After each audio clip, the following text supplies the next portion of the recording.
우리나라에서는 물적 분할을 좀 많이 합니다.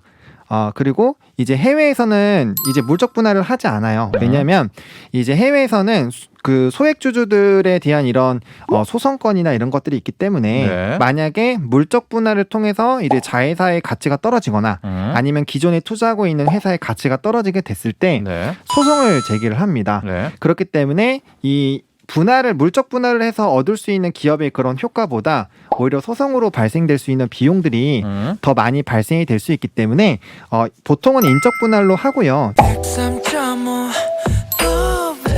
FM 돈을 이해하는 시간 정철진의 목돈연구소. 이어서 인싸들의 재테크 비법 정철진의 목돈연구소가 방송됩니다.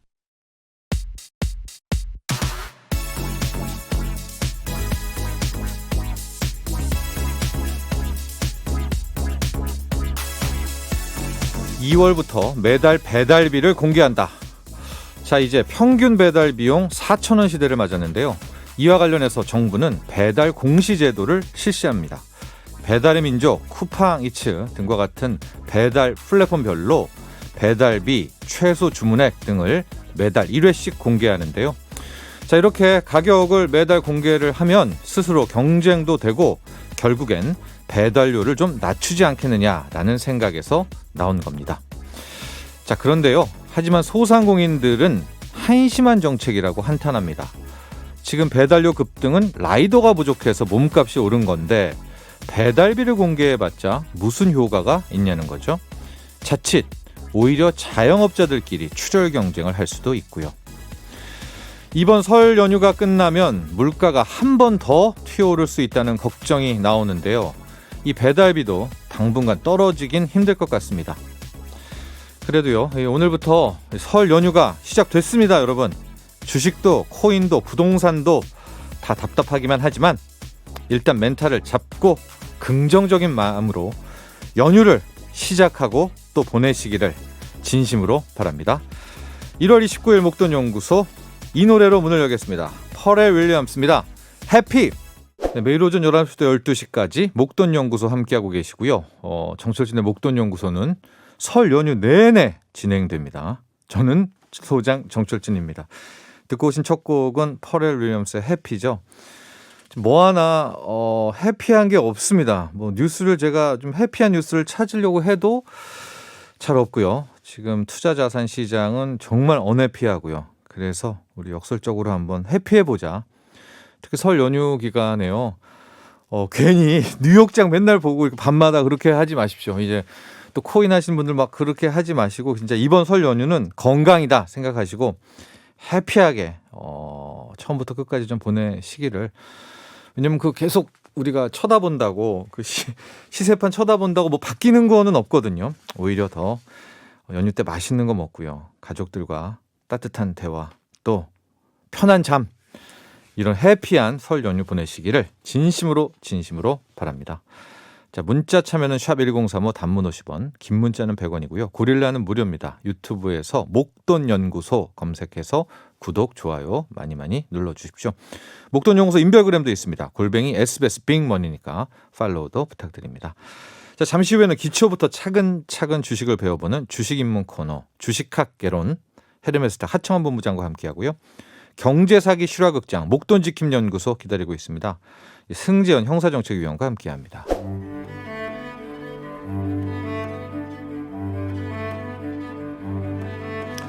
뭐든 시작이 중요하고 기초가 탄탄해야겠죠.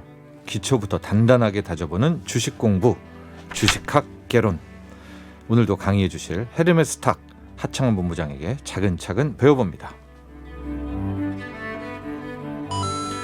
네, 하청원 본부장 스튜디오에 나와 계십니다. 안녕하십니까? 네, 안녕하십니까? 네, 허경분님, 토요일 이 시간 주식학개론 항상 일렬에서 청취 대기 중입니다. 해주셨고요. 천미자님, 하 본부장님 설명이 똑 소리 나십니다. 고맙습니다. 해주셨습니다. 네, 제가 더 감사하죠. 네, 우리 하청원 본부장. 네. 주식과 연애하고 있는 남자입니다.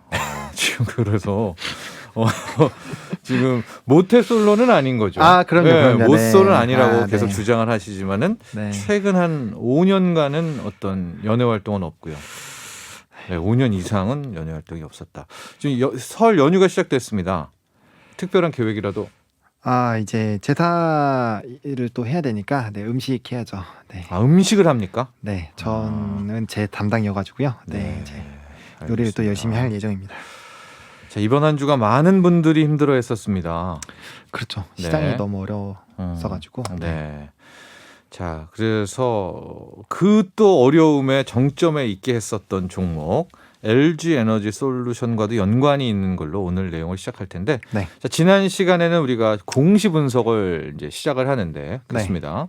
나트 사이트에 공시가 계속 나와요. 기업은 그렇죠. 이제 공시를 하는 거 아니겠습니까? 그렇죠. 예. 네. 호재로 작용하는 공시들은 뭐가 있을까를 봤는데요. 네.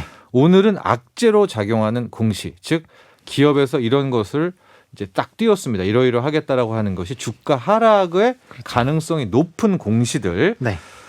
첫 번째 이거부터 해야죠. 물적 분할. 네. 네. 아무래도 최근에 또 이벤트가 많이 있었다 보니까 음.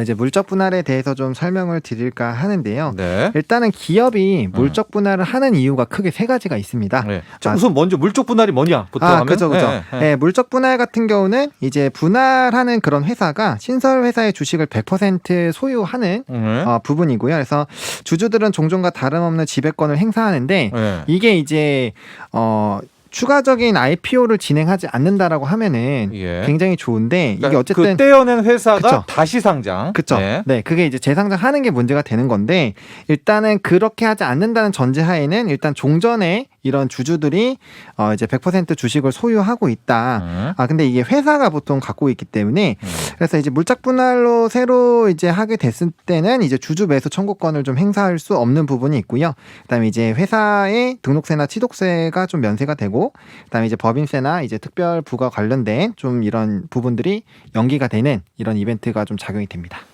물적 분할이라는 건 이제 회사의 한 사업부를 떼어내는 거죠. 그쵸. 그래서 그 회사를 하나 만드는 겁니다. 네. 그런데 그 회사를 상장만 안 된다면 그렇죠. 상장만 기존의 회사가 100%를 지배하니까 그렇죠. 기존 회사의 주주 입장에서는 뭐 그래. 왜냐하면 그 회사를 사고 싶은데 그 회사가 좋은데 못 사는데 그렇죠. 그러려면 이제 기존 모 회사를 사야 되는 거잖아요. 그렇죠. 네. 근데 그래서 걔가 상장해 버리면 상장하니까 이제 문제가 되는 거죠. 그러니까요. 네, 그래서 이제 물적 분할 같은 경우는 상장만 하지 않으면 사실 오히려 호재가 될 수도 있어요. 왜냐하면 이제 앞서서 좀 소개를 해드리려고 하는 물적 분할을 왜 이제 하려고 하느냐. 그건 이제 상장을 만약에 이제 IPO를 추가로 해서 또 하나 회사 하나를 그쵸, 하나 회사를 하면서 이제 뭐 투자 자금을 좀 조달할 수 있는 부분들이 있고요. 네. 그 다음에 이제 의사 결정이 아무래도 좀 빨라집니다.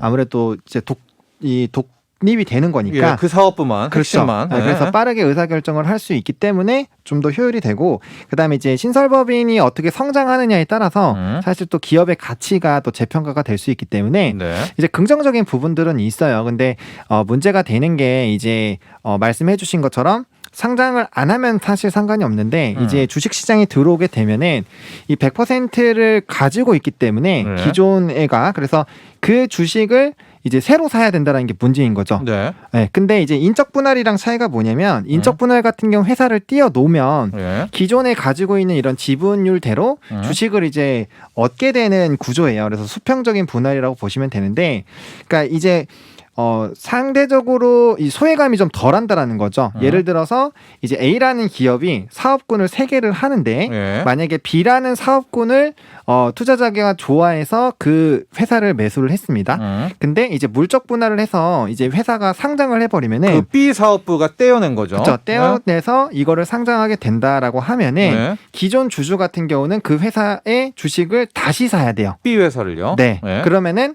상대적 박탈감을 느낄 수가 있겠죠. 더 큰 문제는 원래 샀던 그 A 회사가 B가 없어져 버리면 그렇죠. 주가가 일단 하락하죠. 그쵸. 그게 핵심인데. 네, 주가가 하락을 할 수도 있고 네. 그다음에 아무래도 주식 가치가 희석이 되겠죠. 예, 그리고 왜냐하면 B 회사 지분을 갖고 있다 하더라도 그렇죠. 두 개로 나뉜 거니까. 그렇죠. 네. 왜냐면은 이 따로 평가를 받아서 이 주식이 올라가게 돼 버리면은 네. 자연스럽게 이제 기존에 있는 회사의 이런 가치는 하락을 하는 게 맞잖아요. 그래서 그런 부분으로 봤을 때 상당 부분 좀 부담스럽고 투자자 입장에서 소외감을 느낄 수가 있고요. 인적 분할은요? 인적 분할 같은 경우는 이제 새롭게 이 주식이 상장되더라도 이제 그 주식을 얻을 수 있는 예. 얻게 되는 거죠. 그렇기 때문에 이제 주주 입장에서도 상대적 박탈감을 가지지 않는 거죠. 네. 네, 그래서 이 물적 분할과 인적 분할의 차이가 있고 우리나라에서는 물적 분할을 좀 많이 합니다.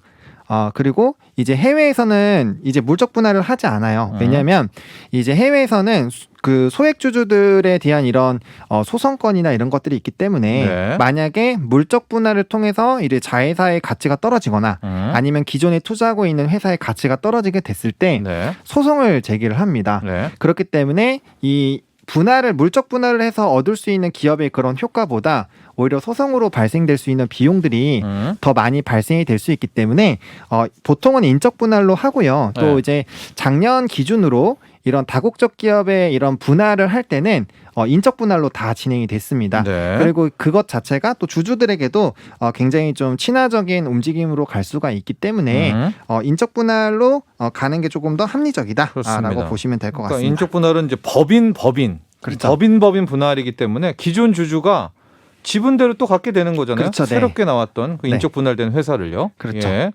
그에 비해서 물적 분할은 기존 주주는 아무것도 아니다. 그렇죠. 예. 정말 닥쳤던 그렇죠. 뭐가 된다고. 그래서 이제 최근에 물적 분할되는 그런 회사들을 보시게 됐을 때 LG화학, LG에너지 솔루션. 네, 그렇죠? 대표적으로 주가가 굉장히 많이 좀 하락을 했었습니다. 예. 아무래도 SK케미칼에서 SK바이오사이언스. 그렇죠. 예. 네, 그래서 뭐 지분 가치에 대한 그런 부분들이 뭐 항상 얘기는 나오기는 하지만 예.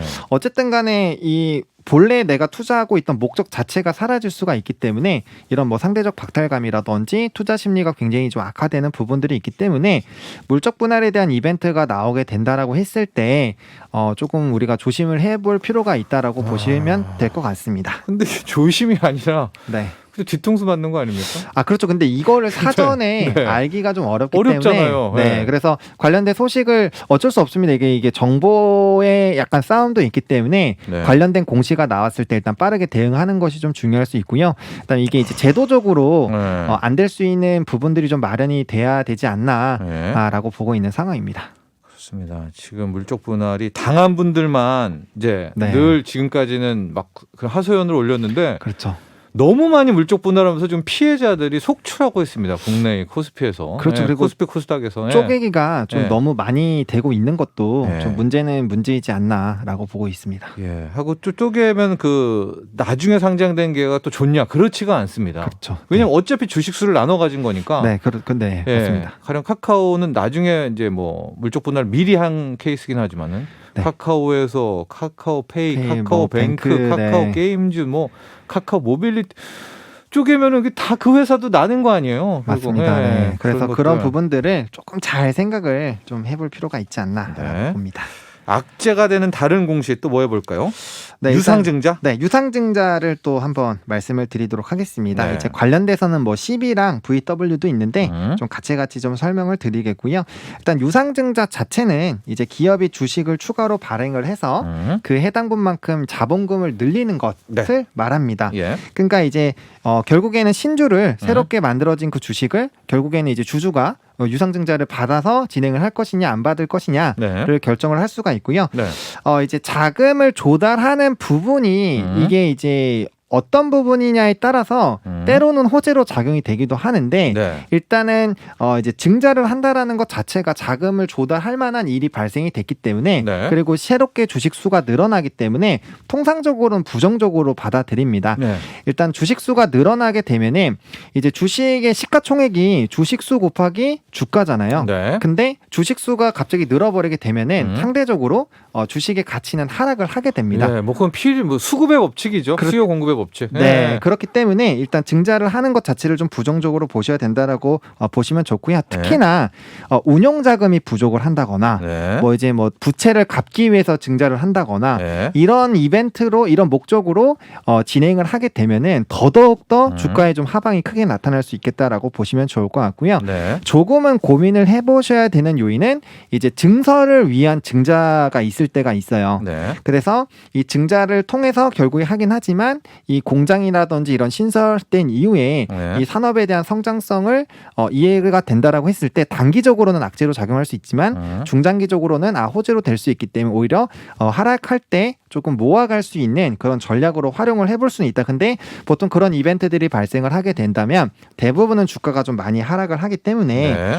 좀 조심을 해야 된다라고 보시면 좋을 것 같고요. 그렇습니다. 국내 기업 중에서도 하여간 뭐만 쾌만 생기면 유상증자하는 뭐 그런 대기업들이 있어요. 네, 그러면은 맞습니다. 계속 그 증자하면서 주식수가 늘어나니까 네. 주가는 계속 떨어지게 되는 거죠. 그렇죠. 결국에는 주식수가 늘어나게 되고 네. 회사가 돈을 벌더라도 그 이윤 자체가 점점 더 많이 네. 쪼개지기 때문에 네. 뭐 EPS라든지 이런 이제 그 개별 이제 가치가 좀 떨어지게 되는 거죠. 네. 그래서 그런 부분들이 조금은 희석되기가 어렵다라고 네. 보시면 될 것 같습니다. 그렇습니다. 기업의 신뢰의 문제인데 또 항상 그런 기업은 여지없이 또 네. 유상증자를 늘 합니다. 네, 그렇죠.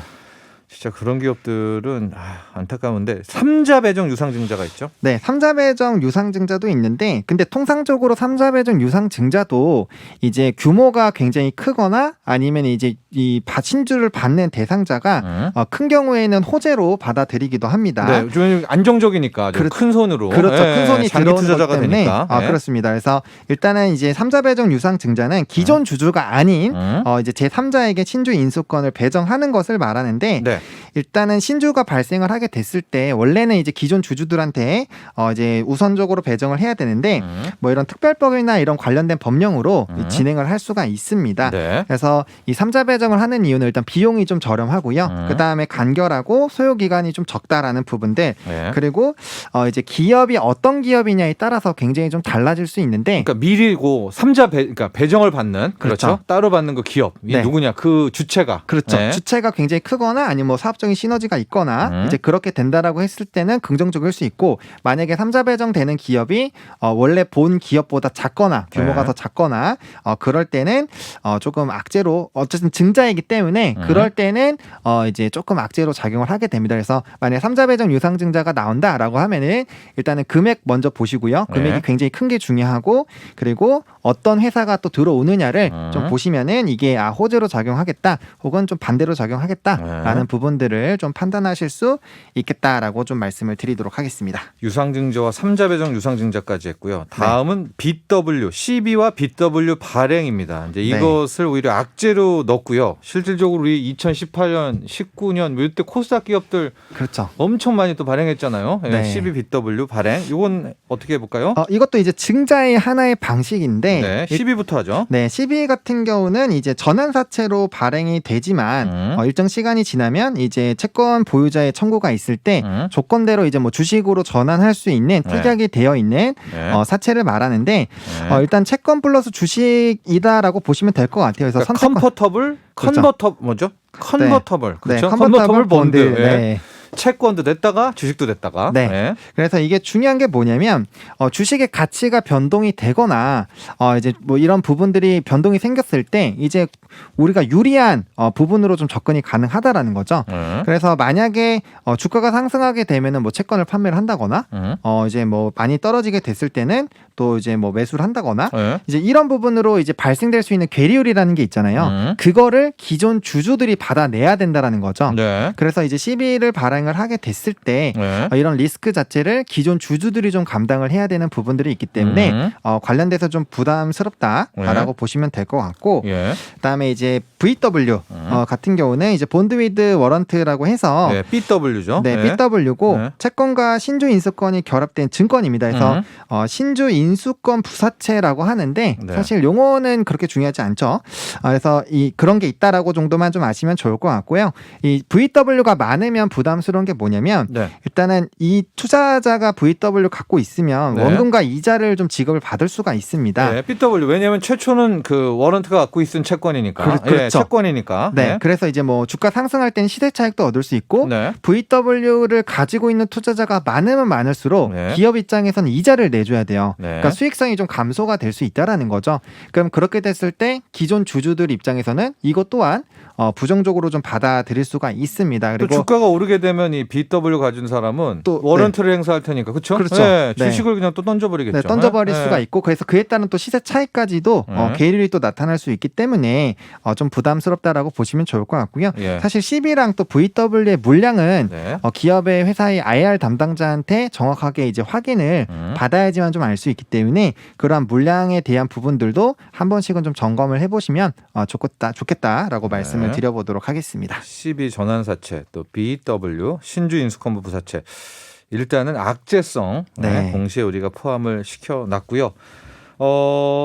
최대 주주, 주요 주주가 매도했다. 이거 역시 악재죠. 네, 그렇죠. 이거 아무래도 악재죠. 악재일 수밖에 없는 게 네. 이제 회사 내부 정보들을 좀 알 수 있는 그런 이제 주주들이 매도를 한다라는 거는 그만큼 이제 일반 투자자가 봤을 때 이게 고점이 형성되어 있는 게 그렇죠. 아닌가라는 부담이 좀 생길 수밖에 없죠. 회사가 좋은데 좋죠. 주요 주주가 왜 팔겠습니까? 그렇죠. 예, 주식이 가치가 올라가면 팔 리가 없다라고 보통은 생각을 하기 때문에 자사주 처분은 어때요? 자사주 처분도 네, 그렇죠. 물량이 그렇죠. 또 나오는 거죠. 네, 물량이 나오는 거기 때문에 부담스럽고 또 회사가 시세 차익을 얻었다라고 또 생각을 할 수가 있기 때문에 이 부분에서도 특히나 고점 부분에서 자사주 처분에 대한 이벤트가 나타나게 됐을 때는 네. 주가에 좀 큰 폭락이 나올 수 있기 때문에 맞아요. 주의를 해야 됩니다. 네. 또 요즘 뭐 말도 많았던 또 살짝 언급이 됐었던 분식 회계도 네. 누가 봐도 이거는 그죠? 악재죠. 네. 일단은 뭐 거론되는 것만으로도 네. 사실 뭐 배임 횡령이라든지 뭐 분식회계 같은 경우는 뭐 고의성이나 이런 부분들이 좀 진행이 되게 된다라고 했을 때